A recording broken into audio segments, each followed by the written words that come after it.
Question पूछा गया था कि गागरोन किला कहाँ स्थित है। ये आप जानते हैं, प्रसिद्ध क्वेश्चन है गागरोन किले का। तो गागरोन किला किस जिले में है, तो याद रखिए, एक तो ये प्रसिद्ध क्वेश्चन है झालावाड़।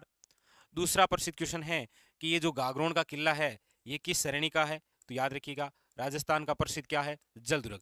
तीसरा क्वेश्चन, गागरोन का किला किन दो नदियों के संगम पर है, तो याद रखिएगा आहुए कालीसिंध। ये आपके याद रखिएगा तीन तो प्रसिद्ध क्वेश्चन रहे हैं। यहाँ पर option number B is correct answer हो जाएगा, झालावाड़, याद रखिएगा। ठीक है, चलिए अगली बात। क्वेश्चन नंबर 2 आपके सामने है। क्या कह रहा है, पूछा जा रहा है आपसे कि पशु पक्षियों एवं प्राकृतिक सौंदर्य का चित्रण किस चित्र शैली की प्रमुख विशेषता रही है। यानी पशु पक्षियों वे प्राकृतिक सौंदर्य का चित्रण किस चित्र शैली की प्रमुख विशेषता है। मारवाड़, बूंदी, मेवाड़ या अलवर। आप सब जानते हैं कि हाड़ौती स्कूल के अंदर, कौन सी स्कूल, हाड़ौती स्कूल, और हाड़ौती स्कूल के अंदर दो प्रमुख चित्र शैली है, एक तो है कोटा वाली और एक है बूंदी वाली। अभी जो कोटा शैली है ये तो एक शिकार शैली है, क्योंकि कोटा शैली एकमात्र ऐसी शैली है जिसके अंदर राजाओं के साथ में नारियों को भी शिकार करते हुए दर्शाया गया। और ये जो बूंदी शैली है ये प्रसिद्ध है आपके पशु व पक्षियों के लिए, जैसे वर्षा में नाचते हुए मोर का चित्रण।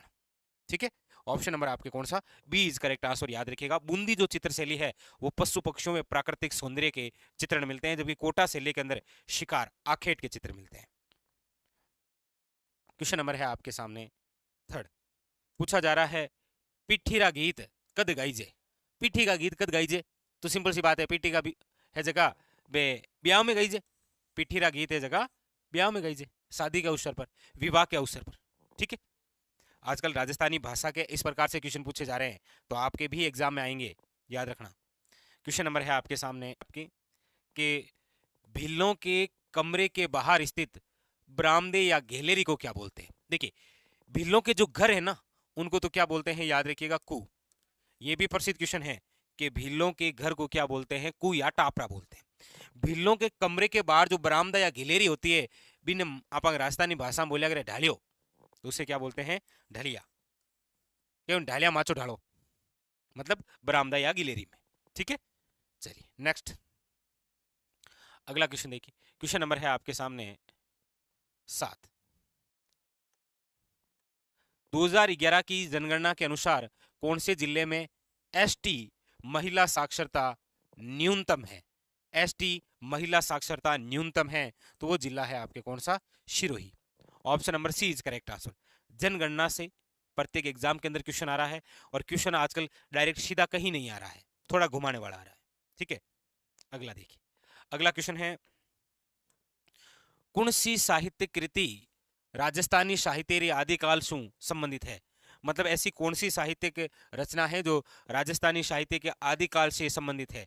विरुद्ध छित्री, रुक्मणी हरण, वेली किशन रुक्मणी या नेमिनाथ रास। तो इसका जो राइट आंसर है वह है विरुद्ध क्षेत्री, option number A is correct answer. और ये रचना भी किसकी है, दुर्सा आडा की है, याद रखिए। दुर्सा आडा को आप जानते होंगे, ये वही बंदा है जिसने महाराणा प्रताप की मृत्यु का समाचार अकबर को दिया था। ये भी पूछा जा सकता है, निम्न में से वह साहित्यकार या वह कवि जिसने महाराणा प्रताप की मृत्यु का समाचार अकबर तक पहुंचाया था। दुर्सा आडा है, याद रखिएगा, वेरी वेरी इंपॉर्टेंट। कौन है, दुर्सा आडा। आगे अगला क्वेश्चन, क्वेश्चन नंबर नेक्स्ट। ये प्रसिद्ध हो चुका है भाई, करौली प्रजामंडल हर एक शिफ्ट के अंदर आ रहा है। 1938 में करौली प्रजामंडल की स्थापना, करौली त्रिलोक कहाँ है, ये रहा त्रिलोक चंद्रमाथुर, याद रखिएगा, करौली त्रिलोक चंद्रमाथुर 1938। अगला देखिए, अगला है आपके सामने लोक नाट्य चार बेत निम्न में से किस क्षेत्र से संबंधित है। चार बेत जो है नो निम्न में से किस क्षेत्र से संबंधित है। देखिए, ये जो चार बेत है ये मूलतः तो अफगान की है। चार बेत कैसे करते हैं, तो घुटनों के बल बैठकर कवाली करना, वो क्या कहलाती है, चार बेत। धड़कन मूवी देखी है आपने, उसके अंदर एक सॉन्ग है, दूल्हे का शहरा सुहाना लगता है, वो जो होता है वो चार बेत है, वो एक कवाली गाई जाती है। तो चार बेत है, ठीक है। और चार बेत मूलतः अफगानिस्तान की, और हमारे यहाँ राजस्थान में कहाँ की है, याद रखिएगा टोंक की। कहाँ की है, टोंक की। अगला देखिए क्वेश्चन नंबर 11, पीले पत्थरों से निर्मित सोनार किला किस जिले में है? पीले पत्थरों से निर्मित सोनार किला। लाल पत्थरों से निर्मित लालगढ़ कहाँ है? बीकानेर में। पीले पत्थरों से निर्मित सोनार किला कहाँ पर है? जैसलमेर में, याद रखिएगा, ठीक है। और लाल पत्थरों से लालगढ़ कहाँ है? बीकानेर में। पीले पत्थरों से निर्मित सोनार किला कहाँ है? जैसलमेर में। अगला अगला क्वेश्चन देखिए, क्वेश्चन नंबर है नेक्स्ट आपके सामने, ये रहा 12 नंबर। सिरोजम मृदा जिस जिले में मिलती है वो कौन सा है? अब देखिए, वैसे सिरोजम जो मृदा है वो अरावली क्षेत्र में है। अब आप कहेंगे सर अरावली क्षेत्र है तो 12 में तो अरावली है नहीं, ना झालावाड़ में है ना बाड़मेर में, अरावली बची जयपुर में। ऐसे राइट हो सकता है भाई, कहीं ना कहीं से तो लिंक जोड़ के हम सही कर ही सकते हैं, ठीक है। नेक्स्ट अगला अगला है, कौन सा संत राजस्थान रा नहीं है? ऐसे कौन से संत है जो राजस्थान के नहीं है? पिंपा जी आप जानते हैं, ये हमारे राजस्थान से ही संबंधित हैं। इनका वास्तविक नाम प्रताप सिंह, ये गागरोन के राजा थे पहले, दर्जी समुदाय के आराध्य देव। जाम्बू जी आप सब जानते हैं, विष्णु संप्रदाय के प्रवर्तक हैं और विष्णु संप्रदाय की प्रमुख पीठ मुकाम धाम बीकानेर। संत लालदास जी हैं ये, जो आपके जन्म से तो मुस्लिम है और कर्म से हिंदू हैं।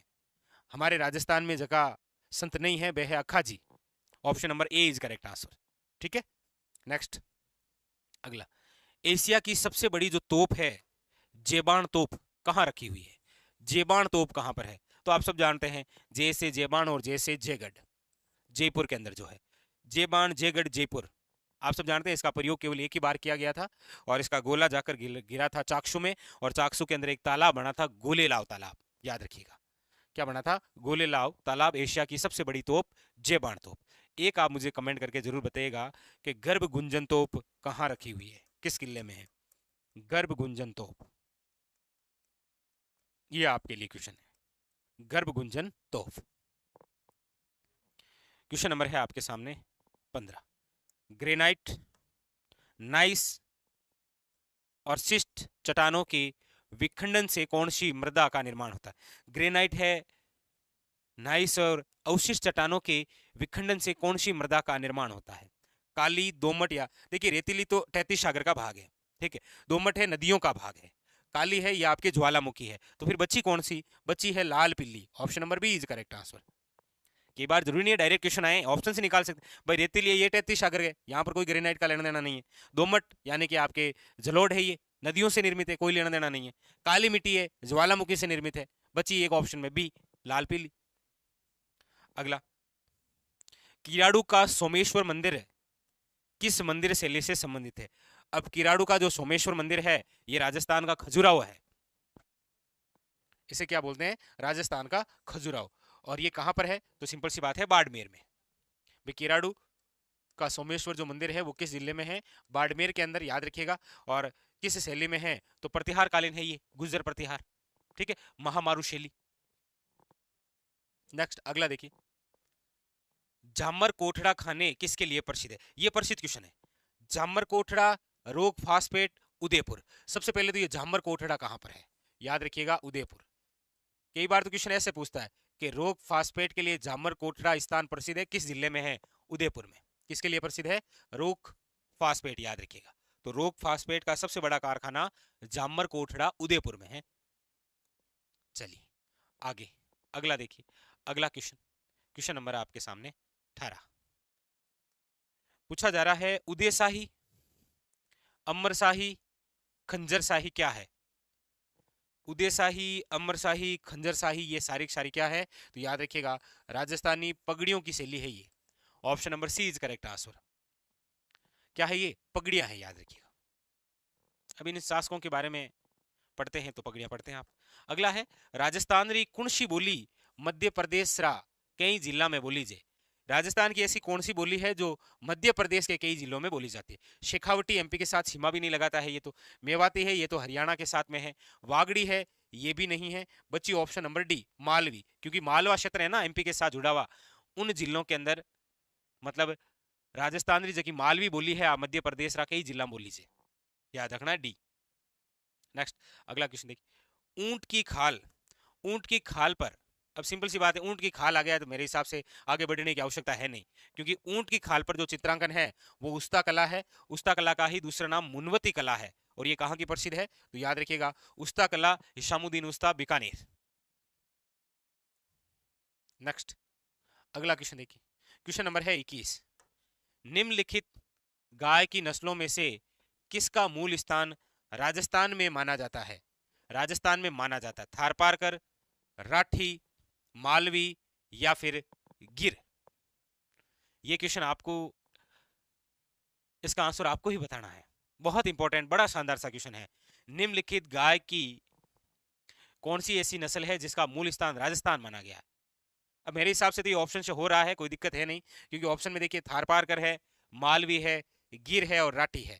तो इसका जो आंसर है, क्वेश्चन नंबर आपके सामने 21, और इसका आंसर आप सभी बताएंगे जो जो इस वीडियो से जुड़े। बहुत इंपॉर्टेंट, आपके एग्जाम के लिए भी इंपॉर्टेंट रहेगा ये। नेक्स्ट अगला देखिए, अगला है आपके सामने, निम्नलिखित में से राजस्थान में उगाई जाने वाली धान की किस्म नहीं है। ऐसी कौन सी धान की किस्म है जो हमारे राजस्थान में नहीं उगाई जाती है? रत्ना है, बाला है, गोविंद या ज्योति। तो इसका आंसर है ऑप्शन नंबर सी, याद रखिएगा, ज्योति। ठीक है, अगला देखिए, अगला क्वेश्चन, क्वेश्चन नंबर है आपके सामने 23, ये रहा। आदिवासियों का कुंभ कहा जाने वाला बणेश्वर मेला किस जिले में है? अप्रसिद्ध क्वेश्चन है। आदिवासियों का कुंभ जिसे कहा जाता है बणेश्वर मेला, ये जिस जिले में है वो है आपके डूंगरपुर। यहाँ पर त्रिवेणी संगम जो है सोम माही जाखम का, याद रखिएगा, बणेश्वर, और बणेश्वर धाम स्थापित करने वाले हैं संत मावजी। क्वेश्चन नंबर नेक्स्ट 24 देखिए क्या है। दूधवा खारा आंदोलन किस रियासत से संबंधित है? दूधवा खारा जो आंदोलन है वो किस रियासत से संबंधित है? देखिए, दूधवा खारा जो स्थान है वो तो आपके चूरू जिले में है, और चूरू जिला आज भी किस संभाग का भाग है? बीकानेर का, और पहले भी ये किस रियासत का भाग था? बीकानेर। तो ऑप्शन नंबर यहां पर जो होगा वो है आपके सी। नेक्स्ट क्वेश्चन नंबर 25 देखिए, अमर सागर पवन ऊर्जा परियोजना किस जिले में है? अमर सागर जो पवन ऊर्जा परियोजना है वो आपके किस जिले में है? तो याद रखिएगा, वो है आपके जैसलमेर में। पवन ऊर्जा का सर्वाधिक उत्पादन है वो जैसलमेर में ही होता है। अगला देखिए, संत मावजी किस संप्रदाय के प्रवर्तक हैं? संत मावजी, जिन्हें आप वागड़ का धनी कहते हैं, रामानुज संप्रदाय है क्या? आप कहेंगे नहीं सर, इसके तो है कृष्णदास पिहेरी। रामसनी संप्रदाय है क्या? नहीं। संत रामचरण जी है। निरंजनी संप्रदाय है क्या? नहीं। संत हरिदास जी, हरि सिंह शांकला जिनका वास्तविक नाम है। यहां पर option number C, Nishkalanki Sampradaya, option number C is correct answer. Next question number 27 देखिए क्या कह रहा है। कोटा के किस पॉलिटिकल एजेंट की हत्या 1857 विद्रोह के दौरान की गई थी? कोटा का है बर्टन, कोटा का है बर्टन, कोटा का है Burton, option number A is correct answer. Marwar का पूछे तो मारवाड़ का है मोशन, मारवाड़ का है मोशन, कोटा का है बर्टन। नेक्स्ट देखिए, अगला क्वेश्चन देखिए, क्वेश्चन नंबर है आपके सामने, अमर चूंदड़ी कहानी संग्रहण रा रचनाकार है। अमर चूंदड़ी वो है आपकी नरसिंह रासपुरोहित। कौन है? Narsingh Raspurohit, option number A. अगला देखिए, अगला है आपके, यूनानी शासक मिनेंडर के सिक्के किस सभ्यता से प्राप्त हुए हैं? देखिए, विगत एग्जाम के पेपर सोल्व करते हैं तो आगामी, अब ये क्वेश्चन इससे पिछले वाले एग्जाम में आया और देखिए रिटो आया। तो यूनानी शासक जो मिनेंडर है, इनकी जो मुद्राएं हैं वो हमें कहां से मिली है? तो याद रखिएगा, बेराट। बेराट से एक क्वेश्चन और इंपॉर्टेंट बनता है, वो पूछता है अक्सर कि इंडो ग्रीक सिक्के कहां से मिले?